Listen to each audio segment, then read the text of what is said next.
Today we are talking about one of my favorite childhood games, And Yet It Moves, or as I'll be calling it, a YIM. It's a game where you're this little paper dude and you go throughout levels rotating gravity to do puzzles. I feel like this game should have gotten way more attention. This game is criminally underrated and definitely worth the $10 on Steam.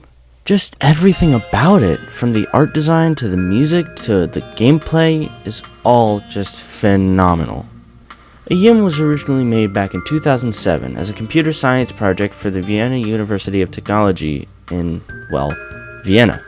Specifically, it was a bachelor's project spearheaded by the four designers of the game: Christoph Binder, Felix Bohacht, probably butchered that, sorry, Jan Hackel, and Peter Vorlofer, with Jan also being an artist, and Peter being a programmer, and Christoph being the game's composer. The four wanted to make a 2D platformer with more freedom than most, so they decided on being able to rotate the world around you to solve puzzles. Using the Torque engine, the first prototype was made in about a year and a half. On screen is some footage of the prototype.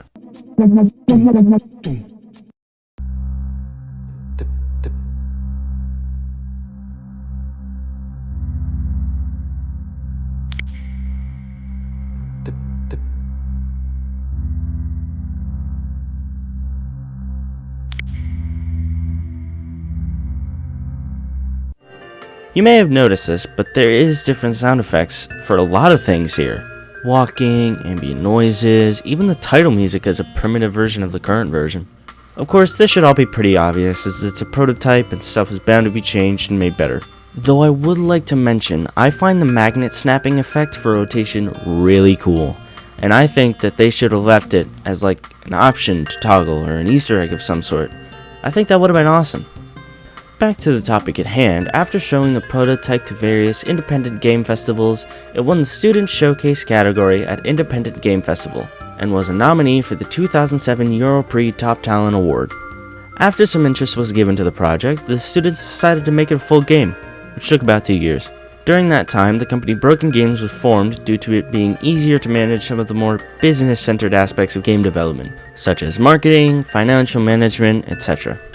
At last, the game was originally released back in 2009 for PCs, and in 2011, the Wii.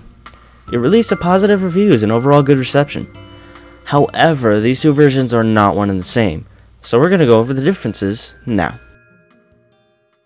I personally think WiiWare was a better version because of the analog rotation you get with the Nunchuck and Wiimote.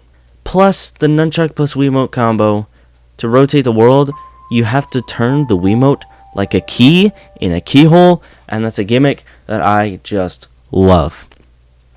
But we do have a lot of other control options, like a standalone Wiimote on its side, or like a TV remote, a classic controller, even a Wii wheel. I personally like to stick with the Nunchuck and Wiimote, but you can choose whichever one you like best when you play. For the PC version, I don't know, man. You can obviously change the keybinds, but it defaults to arrow keys, which is good for moving with WASD and turning with arrows. But they default jumping to W, not space for some reason. Also, the number of degrees that one arrow key push rotates is changeable, but I've currently found no way to change it, which might make it not changeable. I just feel like the WiiWare version is better overall, which kinda stinks because the Wii Shop channel was shut down back in 2019.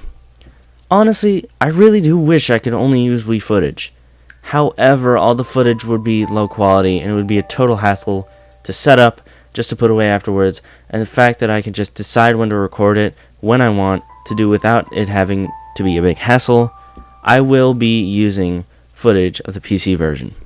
Now that we've talked about version differences, let's move on to something consistent throughout all the versions, the art style. This game's art makes me swoon.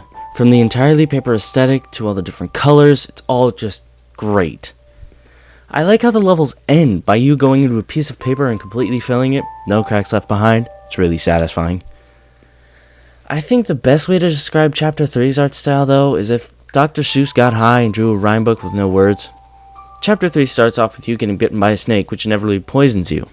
I think that snake's poison involves LSD or something, because I don't know of any snakes who make you hallucinate with a bite. Directly after being bitten, some weird stuff starts going on.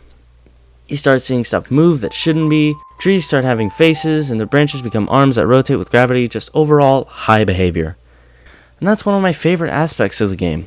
It seems to seriously subvert expectations by surprisingly swinging in some aspects you never expect. Bars! The hand-drawn aspect of the art makes it really feel like an indie game, you know? And that sort of scrapbook image collage feel it has is just absolutely fantastablasmic. Yes, I made a new word just to describe the art style in this game. Now, of course, we can't have an art style without any game to play, so let's move on to the gameplay. The gameplay is genuinely so cool and so original, and I love it so incredibly much. The rotation and the gravity and everything is just stellar, and the way they really take advantage of the mechanic they made in puzzles and during gameplay, it is all just fantastic. Like here, where you need to avoid the floor due to a fire hazard, and being paper, you're not exactly immune to fire. Quite the opposite, actually. Anyways, you have to rotate the world around you, so you only land onto the not on fire floor. But momentum could also screw you over here, because if you fall too fast and hit the floor, you're gonna die. Mr. Paper even mentions so in the first few levels of the game. My survival mainly depends on how fast I am when I land, Mr. Paper says during the second level. Also, not to mention the fact that there is literally an achievement where you need to solely rotate throughout the level and make it all the way to the end of the level and die at the paper. That's an achievement that only AM can have. Honestly, in terms of gameplay, I've genuinely seen nothing like this. Now, of course, there's probably a game similar to it, but I've yet to see one. On to another thing that's one of a kind, this game's music. Oh my goodness gracious. I will never stop fawning over this game's music. Genuinely, I cannot get enough of it. The beat boops, combined with the half beatbox, half random mouth noises, it all just gives me the serotonin I need for the day. As mentioned before, the game's music was made by Christoph Binder, and man did he do a fantastic job with the score. The title screen song for this game? Legendary. I absolutely love all the music in this game, whether it be ambient noises, actual background music, or even just sound effects. It is all absolutely stunning. You could be a fan of heavy metal, rock, pop punk, it doesn't matter. Everyone likes this game's music. And honestly, how could you not? The noises used almost all come from Binder's own mouth, whether it be a whistling bird, or a droplet of water hitting the floor. Most every, at least ambient, sound was made by Binder. Now, of course, for a few songs, instruments are used, like in the title screen or some Chapter 3 music, but really that's the only time an instrument is used, and I find that super interesting, and something unique that I haven't seen before. This game genuinely needs to be more noticed and more played, because it's truthfully a shame that it never got big. In conclusion, I highly recommend this game to all who see this video. It's an absolute blast to play, it'll get your brain up and running, the puzzles aren't too difficult, and you get to have a black twin later on in the game. What's not to love?